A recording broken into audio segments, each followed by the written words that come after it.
When I was a little kid, I was very introverted. Wouldn't talk very much. I would listen a lot. I grew up in Capulin, which is just a few miles from the foothills of the mountains, and going up into the La Jara Canyon, the Alamosa Canyon, the El Gato, which is Cat Creek, all the way up to Platoro and all the way up to the Continental Divide, and going fishing like in Crater Lake or in Kerr Lake, those high lakes where it's totally isolated, you feel totally at peace. And exploring, learning about the mountains and learning about the resources of the mountains. I've lived in other places. What drew me back to the valley, I think, was the mountains. And of course my roots and my family. I couldn't be too far away from my mom and dad. Because what they taught me and what they passed on, I truly was very appreciative of them, and I wanted to be close to them. So I stayed here. When the schools consolidated, when Capulin had its own school system, its own school district, and I went to that school system from first grade through 10th grade, and the teachers were Catholic nuns. So I was receiving what I call a Catholic public school upbringing. Because it was funded, the school was funded by the state, but the teachers were Catholic nuns who did a lot of Catholic school kind of instruction. And it was when the schools consolidated and we went to Centauri, and there was a very different culture with Anglo-Mormon students. There was a whole different change of culture from nuns to lay teachers, men and women, and the sense of rejection, the sense of being treated as a second-class citizens because we were Mexican. I need to be proud of who I am and what I have, not be ashamed, because they really literally try to make us ashamed of who we were. And I resisted that. And so that kind of started my passion about being proud of who I am and trying to learn as much about my people, my culture, my language.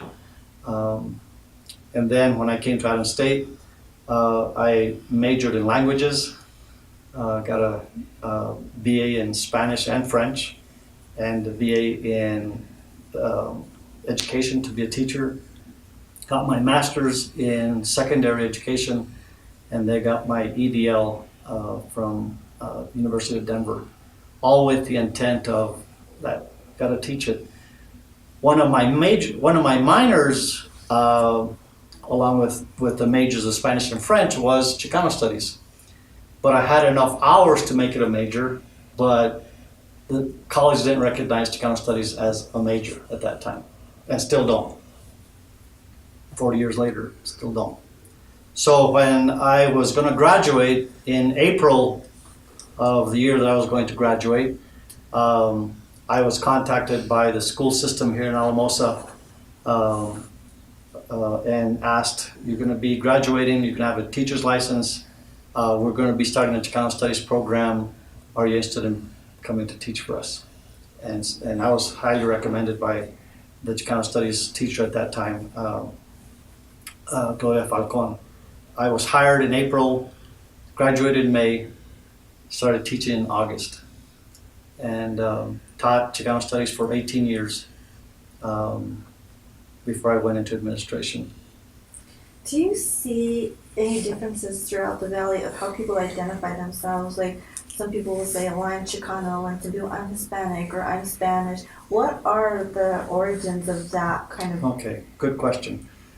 You have to remember that when the people came from Spain into Mexico and then Mexico north into New Mexico and Colorado, and also into Texas, Arizona, California.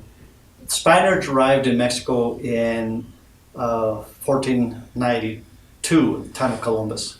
The conquest of Mexico itself was 1519 through 1521. And then Mexico gained independence from Spain in 1820. So from the 1400s, 1492 till 1820 was 300 years. And then from 1820 1920 until 1848 is when what used to be called New Spain or Mexico revolted against Spain and then became Mexico. And so the people for 300 years were Spanish, and then from 1920 to 1948, for 28 years, they were Mexican.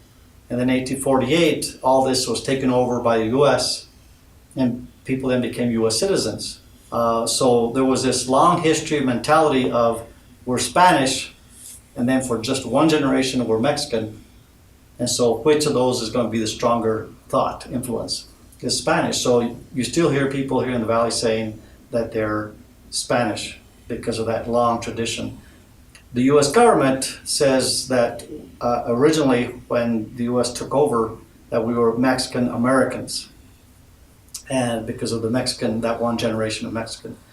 For some people that didn't want to associate the Mexican people with American people would simply just call us Mexicans. In the 1940s and 1950s, when the soldiers had gone off to war and then returned from the war, one of the things they realized was that when they were soldiers and they had stripes on their arm, that they weren't judged by the color or by their language or by their height or by their weight or anything else. They were judged by the stripes on their shoulder. So if they got to be officers, they were treated as officers. There was no such thing as first class, second class citizen. Everybody was equal. And then when they came back home, they come back home to the feeling of there's first class and second class citizen. And they were treated as second class citizens. And they were upset. Why can't society in general be like it is in the military? So the people started trying to establish their own identity. And so they realized they weren't treated like Americans. And if they went to Mexico, they weren't treated like Mexicans. They were kind of on their own. And so they started looking at their history, the past, and realized that they were mestizo people. The original mestizos were the Spanish and the Aztec. And so they looked at that Aztec history, and the Aztecs did not call themselves Aztec. That's the name that the Spaniards gave them. The people themselves call themselves the Mexica. And that's where we get the word Mexicano or Mexicano or Mexican. So it all comes from that. And so you look at the word Mexicano, you take out the me, and you have Chicano, what's left. And that's where the term Chicano came in, is that people were proud of having this mestizo heritage. And so that movement gained strength in the 1960s with the civil rights movement and with the farm worker movement with Cesar Chavez and Dolores Huerta. So people felt that they had established their own identity. They didn't care if they were rejected by Mexico. They didn't care if they were rejected by the U.S. They were Chicanos.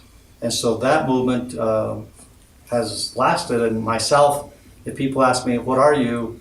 I'm going to say I'm Chicano, first and foremost.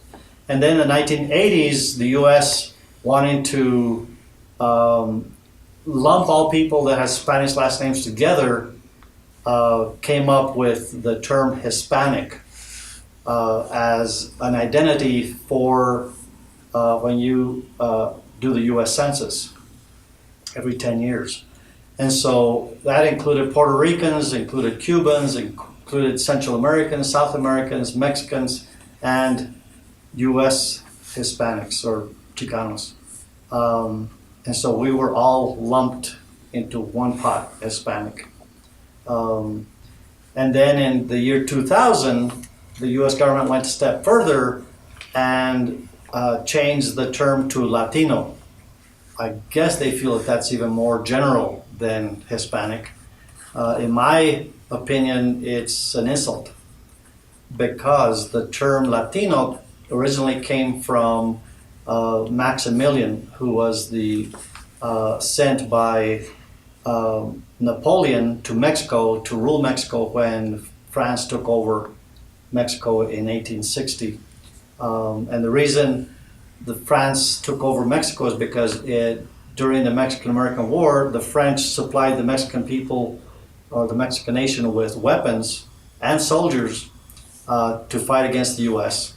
Mexico lost, and because Mexico was a poor country and they lost half of the country to the U.S., couldn't pay France back. So what Napoleon did is he sent Maximilian to rule over Mexico as French territory. But Maximilian did not want for the people of Mexico to identify as French because they weren't born French and they weren't white complected. They were more Native American look. Didn't want them to call themselves French. And so he came up with the term Latino.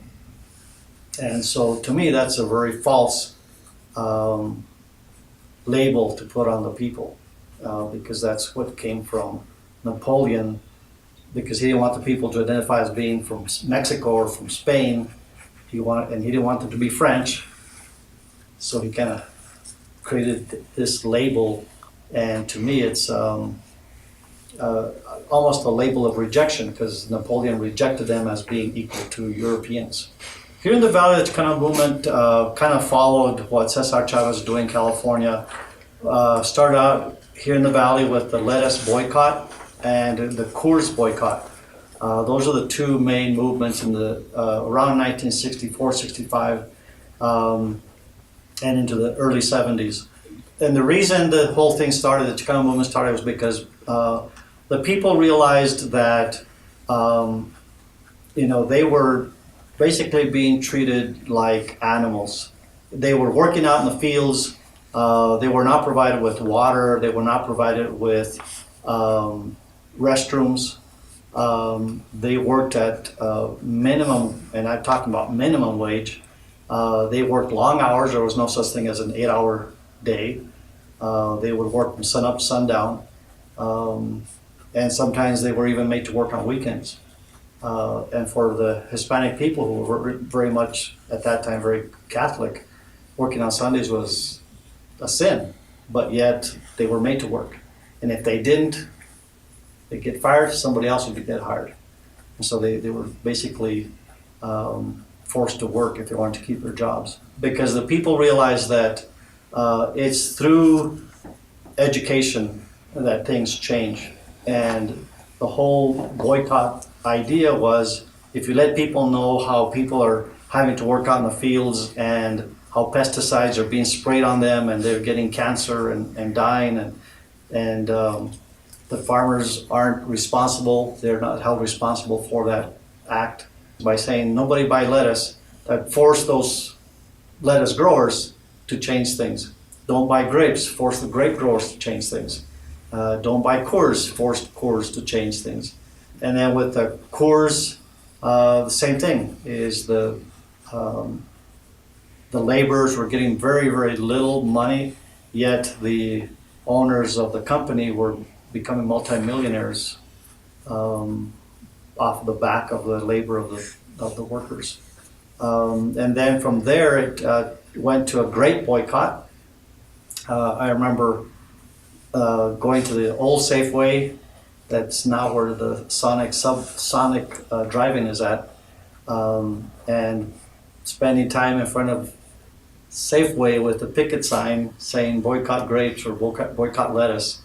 So the Chicano movement was a way of standing up and fighting for the rights of the people.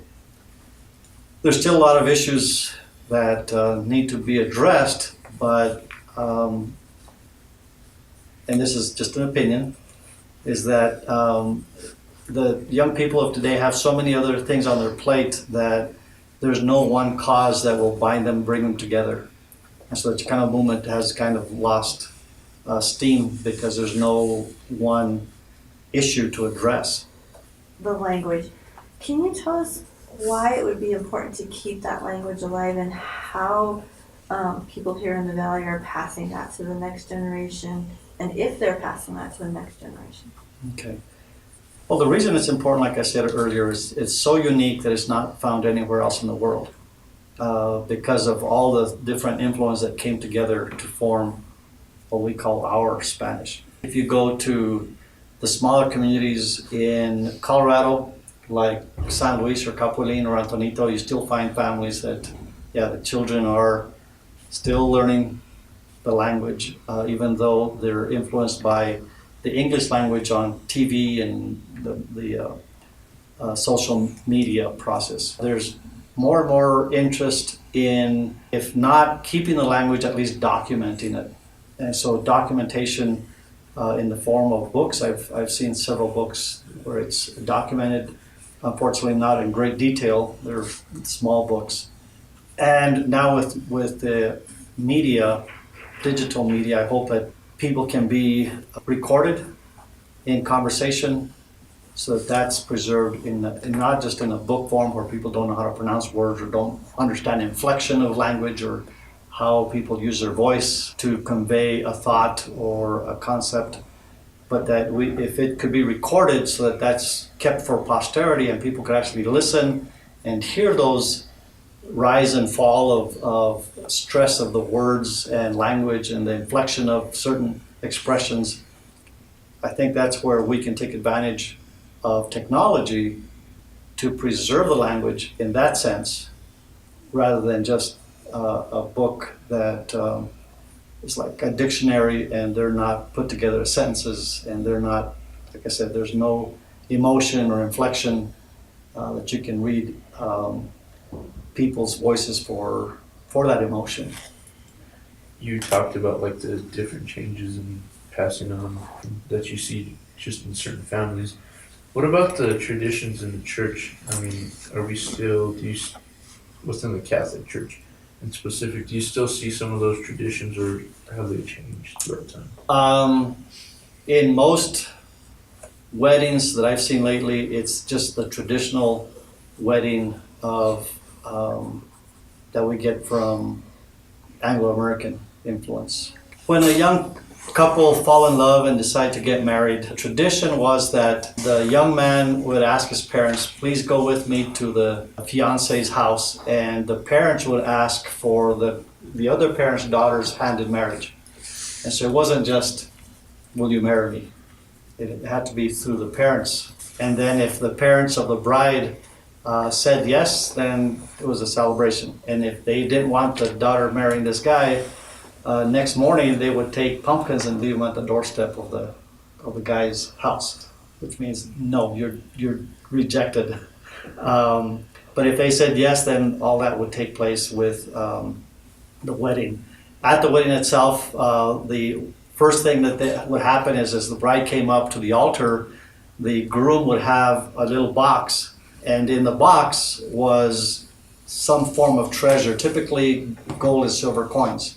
Those are called arras. It symbolically means I will be here to support you financially for the rest of our lives. And then when they're getting married, when they finally say their I do's, then they would take a rosary that was a two-part rosary that's connected and put it over the bride and the groom, meaning now you're spiritually connected as one. And so then after the church ceremony, they would have the reception, and I mentioned the entrega. Entrega was a ceremony where a man or a lady would sing. And what would happen is the bride and groom would be sitting in front of this gentleman, and he would be, or a lady, would be singing these verses, but they were composed on the spot. Say, for example, sing to the groom and say, now this is your responsibility, these are things you have to do. Turn to the bride and say, these are the responsibilities, this is what you have to do. And then turn to the padrino and madrina, the best man and the maid of honor. So the padrinos had responsibilities, that if the couple was having problems, they were supposed to come in and counsel. That's their role. If the couple are having problems with the kids, the padrinos come in and help or counsel. Then there would be advice to the parents as to how they support the bride and groom so that they would have a successful marriage, and how they support the grandchildren and all that kind of stuff. And so the entrega was a ceremony, and the word entregar in Spanish means to give away. So they were giving the couple to each other. And then the Marcha de los Novios is where they play a song, and there's a marcha, and it's led by a couple, and then they go through this dance that's very ritualistic and with certain pieces of it, like the arch, going through an arch and formations of dance. And then all that leads up to the wedding cake. But there was also El Baile de los Novios, which means there's one song that's played, and whoever gentleman wants to dance with the bride can dance with the bride, but they have to pin money on her wedding dress or veil. That's a way of giving money to the couple. And the ladies, the same thing, they would pin money on the groom so that they would have the opportunity to dance with the groom or dance with the bride. So it was the community coming together and celebrating, but also giving the couple a foundation.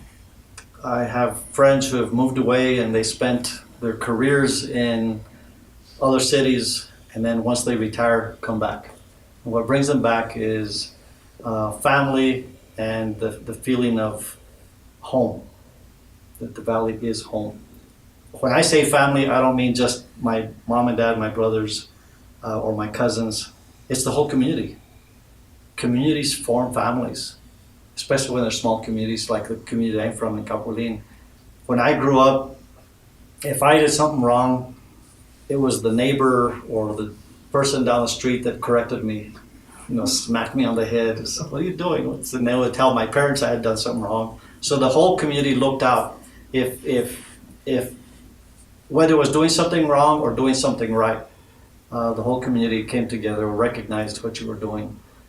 And the values that were taught, things like honor and respect. I know that one of the very first things I was taught at home, and then the very first thing I saw when I went to first day of school on first grade, up above the blackboard was this big ruler, but it was in yellow or gold.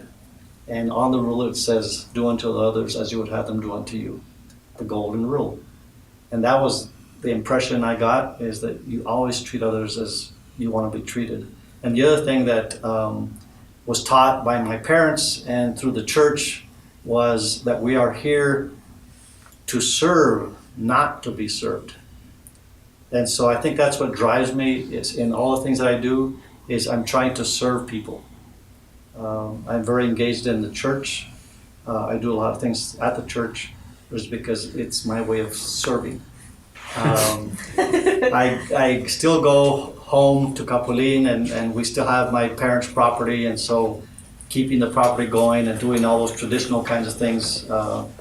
And my wife's property in San Luis, still doing all that with the irrigating and the raising of alfalfa and raising garden vegetables like corn and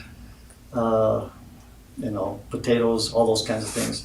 So staying engaged that way, staying engaged in still going to weddings and the funerals and going to visit friends and just sitting down and having a cup of coffee or whatever.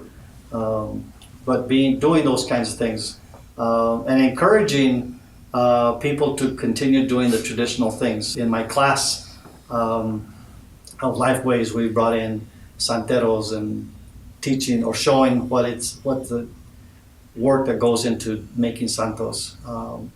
So the other way that I stay engaged is through teaching. That if I can teach these things, that maybe it'll spark an interest in someone to pick up that skill, that art. And then I'm engaged in a lot of different organizations, just stay engaged. I belong to the Adobe de Oro Concilio de Artes, where our mission statement is to preserve, document, archive, and promote, was the last one, the Hispano arts. Anything from with the Indians with sand paintings, through all the things we do as Hispanos, we're all connected. I'm also involved in the board of directors of the Sangre de Cristo National Heritage Area. The history of that began back in 1999 when myself and Rick Manzanares, the director of the Fort Garden Museum at the time, a lady by the name of Marian Velasquez from Antonito, who was involved with the Camino Real, or the Caminos project, and Emerita Anderson from San Luis. we sat down for a cup of coffee and we started talking about the same kinds of things. And we said, we ought to do something about preserving the Hispano culture and tradition here in the Valley. But we finally got the National Heritage Area enacted, and we're now entering our 5th year. It is a 15-year grant. We get about $330,000 a year to do projects here in the Valley. I think that's what keeps a community together. I think that's what makes the community strong, is when people have respect for each other and people are there to help and serve one another.